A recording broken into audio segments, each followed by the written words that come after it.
Hello बच्चों, आज हम यहाँ पे अपना क्लास 10th की केमिस्ट्री का सिलेबस कंटिन्यू करेंगे। इससे पहले हम लोगों ने 2 जनरल वीडियो देखा हुआ है, तो आज हम लोग अपना सिलेबस देखते हैं आगे। तो हमारी जो क्लास 10th में केमिस्ट्री है उसमें केवल हमारी 4 चैप्टर्स होते हैं। पहला चैप्टर हमारा क्या है? पहला चैप्टर है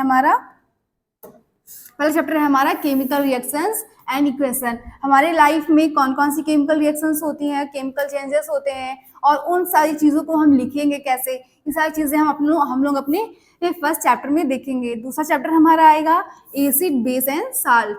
एसिड्स क्या होते हैं, बेस क्या होते हैं, इनकी प्रॉपर्टीज क्या होती हैं, हम एसिड बेस को यूज करके साल्ट कैसे बनाएंगे, ये सारी चीज़ें हम लोग क्लास चैप्टर 2 में पढ़ेंगे। और फिर एसिड बेस को कैसे पहचानेंगे, ये सारी चीज़ें हम लोग यहाँ पे देखेंगे। और फिर हमारा 3rd यूनिट आता है metal and non metals. Metals क्या होते हैं, नॉन मेटल्स क्या होते हैं, मेटल की प्रॉपर्टी क्या होती है, नॉन मेटल्स की प्रॉपर्टी क्या होती है, हम यहाँ पे 3rd चैप्टर में देखेंगे। फिर हमारा 4th चैप्टर आएगा कार्बन एंड इट्स कंपाउंड। तो कार्बन हमारा क्या है, हमारी पीरियोडिक टेबल का एलिमेंट है जो कि 6 नंबर पे आता है। इसके हम लोग कंपाउंड्स के बारे में पढ़ेंगे और क्या क्या कंपाउंड्स हमारी लाइफ में इसके यूज हो रहे हैं, वो सारी चीजें हम लोग यहाँ पे देखेंगे। फिर आज हम लोग अपना चैप्टर 1 स्टार्ट करते हैं। कौन सा चैप्टर?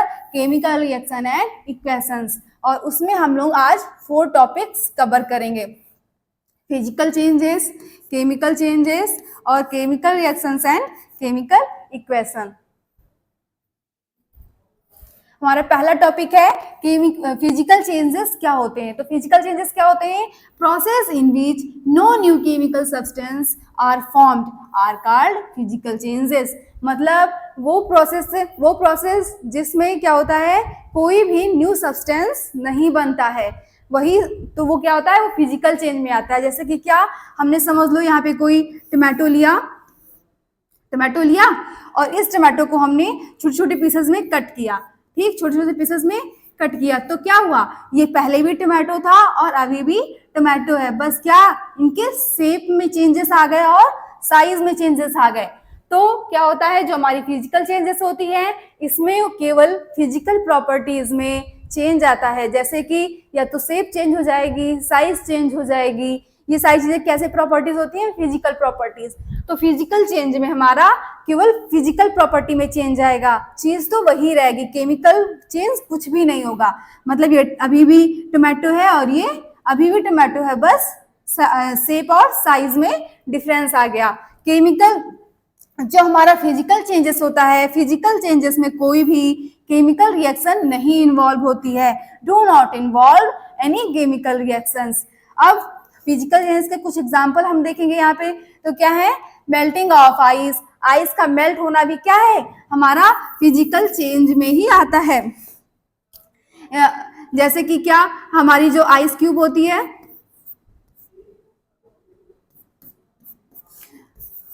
आइस क्यूब होती है वो भी वाटर से बनी हुई होती है, और जो हमारा नॉर्मल वाटर होता है वो भी वाटर ही होता है। और अगर हम वाटर को बॉयल करें तो उसमें जो वाटर हमारे वेपर फॉर्म में चेंज हो रहे होते हैं, तो वो सारे क्या होते हैं, सारे ही तो वाटर होते हैं, बस उनके फॉर्म अलग अलग होते हैं, ठीक। तो ये सारे क्या है, ये हम ये कह सकते हैं कि ये मेल्टिंग ऑफ आइस क्या है, केवल हमारा फिजिकल चेंज का एक एग्जाम्पल है। फिर क्या है, चॉपिंग ऑफ वेजिटेबल्स, हम वेजिटेबल्स को छोटे छोटे पार्ट में कट करें तो क्या होता है, रहता तो वही चीज है ना, बस केवल उनके शेप और साइज में डिफरेंस आ जाता है। तो वो भी हमारा किसका एग्जाम्पल है, वो भी हमारा फिजिकल चेंज का एग्जाम्पल हो जाएगा। हेयर कटिंग, तो हमारे बाल कटना भी क्या फिजिकल चेंज के ही एग्जाम्पल है। अब हम लोग आगे देखते हैं केमिकल चेंज। केमिकल चेंजेस क्या होते हैं? तो केमिकल चेंजेस क्या होते हैं, process in which original substance lose their nature and identity and form new chemical substances with different properties are called chemical changes. मतलब केमिकल चेंजेस वो प्रोसेस होती हैं जिनमें जो हमारा ओरिजिनल सब्सटेंस होता है वो अपनी आइडेंटिटी खो देता है और एक नया सब्सटेंस बनाता है जिनकी नई प्रॉपर्टी होती है, नई आइडेंटिटी होती है। जैसे कि क्या, हमने यहाँ पे मिल्क लिया, मिल्क से हमने क्या बना दिया, मिल्क से हमने बना दिया कर्ड, ठीक। तो यहाँ पे पहले मिल्क की प्रॉपर्टी कुछ दूसरी होती है, फिर जब कर्ड बन जाता है तो इनकी प्रॉपर्टी दूसरी हो जाती है। तो ये कैसे चेंजेस में आते हैं, ये आते हैं हमारे केमिकल चेंजेस में। ये आते हैं हमारे केमिकल चेंजेस में। ठीक, केमिकल चेंजेस में क्या होता है, केमिकल रिएक्शन इन्वॉल्व होती है। Chemical changes do involve chemical reaction. और केमिकल चेंजेस में क्या होता है, केमिकल चेंजेस में क्या होता है कि हमारी केमिकल प्रॉपर्टी चेंज होती है। फिजिकल चेंज में हमारी फिजिकल प्रॉपर्टी चेंज होती है, केमिकल चेंज में हमारी केमिकल प्रॉपर्टी चेंज होती है। अब केमिकल प्रॉपर्टीज में क्या क्या आता है कि उनका टेस्ट चेंज हो जाना, उनका कलर चेंज हो जाना, ये सारी कैसे, ये सारी हमारी केमिकल प्रॉपर्टीज होती हैं। उनके कुछ प्रोसेसेस, उनके कुछ एग्जाम्पल क्या है, जैसे कुकिंग फूड, खाना बनाना भी तो केमिकल रिएक्शन ही है। फिर क्या है, रस्टिंग ऑफ आयरन, आयरन पे जंग लग जाना। फिर रोटिंग ऑफ फ्रूट्स, फलों का सड़ जाना। और डाइजेशन, ये सारी चीजें किस में आती हैं, ये सारी चीजें हमारी केमिकल चेंजेस में आती हैं। फिर हम लोग देखेंगे यहाँ पे थर्ड टॉपिक क्या है हमारा, केमिकल रिएक्शंस। केमिकल रिएक्शंस क्या होती हैं, तो process in which one or more substance are change chemically to form one or more new substance are called chemical reactions. मतलब जिसमें दो या दो से ज्यादा सब्सटेंस आपस में रिएक्शन करते हैं और फॉर्म करते हैं नया सब्सटेंस, जिनकी प्रॉपर्टी क्या होती है, डिफरेंट होती है। उन्हें क्या बोलते हैं, केमिकल रिएक्शंस बोलते हैं। केमिकल रिएक्शंस में क्या होता है, केवल केमिकल रिएक्शंस में जब हमारी केमिकल रिएक्शन हो रही होती है तो atoms of one elements does not change in another elements, only rearrangements take place. जब हमारी रिएक्शंस हो रही होती है तो उसमें कोई भी एटम बाहर से नहीं आता है, हमारे पास रिएक्शन में जो एटम अवेलेबल होते हैं उन्हीं का केवल रीअरेंजमेंट होता है। जैसे कि हमने यहाँ पे लिया ना HCl और NaOH, HCl NaOH लिया ना, तो यहाँ पे हमारे देखो हमारे पास HCl में 2 एटम्स हैं, H और Cl, और यहाँ पे NaOH में क्या हमारा क्या है, सोडियम है, ऑक्सीजन और हाइड्रोजन। तो इन सारे एटम्स के अलावा कोई और एटम्स इसमें इन्वॉल्व नहीं होगा। हमारा जो प्रोडक्ट बनेगा उसमें केवल इन्हीं एटम्स का रीअरेंजमेंट होगा। जैसे कि हमारे पास यहाँ पे इतने ही एटम्स हैं तो हमारे पास यहाँ पे रीअरेंजमेंट होकर के NaCl जो कि हमारे सब यहाँ पे सबस्ट्रेट में है और H2O बन गया। तो यहाँ पे क्या हुआ, केवल और केवल रीअरेंजमेंट हुआ है। जैसे कि हम लोग ले सकते हैं यहाँ पे H2 लिया और प्लस O2 लिया ना, तो क्या बन जाता है हमारा यहाँ पे H2O। यहाँ पे हमने क्या सबस्ट्रेट में 2 चीजें ली, तो जो हमारा प्रोडक्ट बना वो इन्हीं चीजों से मिलकर बनेगा, कोई और नए एटम्स बाहर से नहीं आएंगे। तो वो हमारे क्या होते हैं, केमिकल रिएक्शंस। केमिकल रिएक्शंस क्या होती है, जिनमें 2 या 2 से ज्यादा सबस्ट्रेट को हम लोग मिलाते हैं और वो लोग आपस में केमिकल रिएक्शन करके, केमिकल चेंज करके एक नया प्रोडक्ट बनाते हैं, तो वो क्या कहलाता है, केमिकल रिएक्शंस कहलाता है।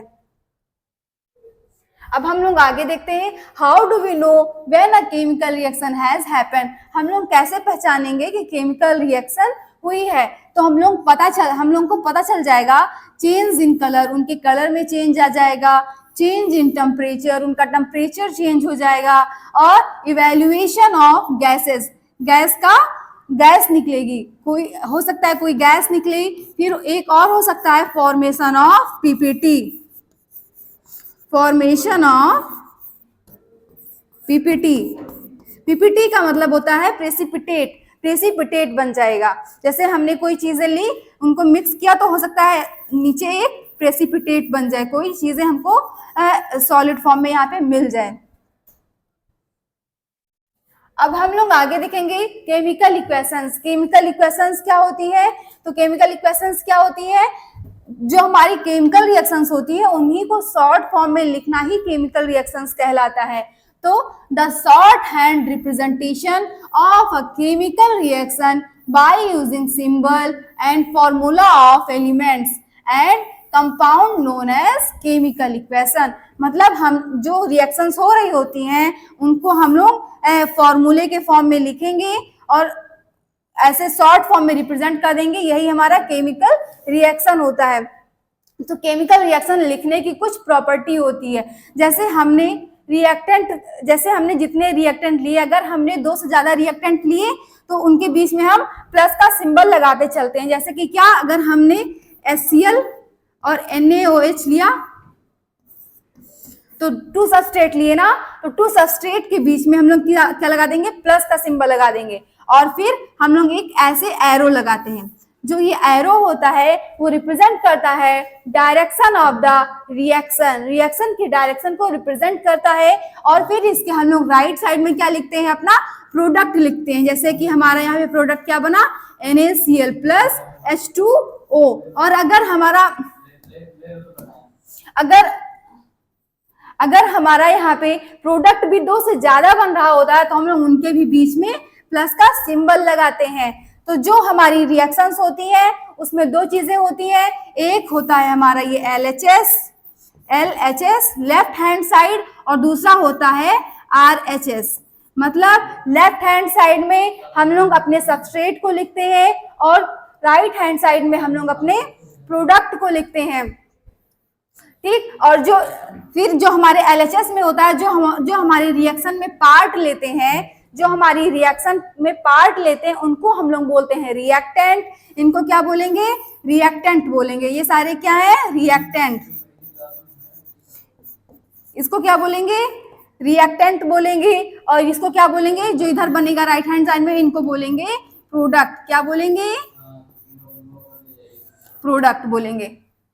तो आज हम लोग अपना ये 4 टॉपिक कंप्लीट करते हुए क्लास को खत्म करते हैं। कल हम लोग इसके आगे के टॉपिक्स को देखेंगे। Thank you.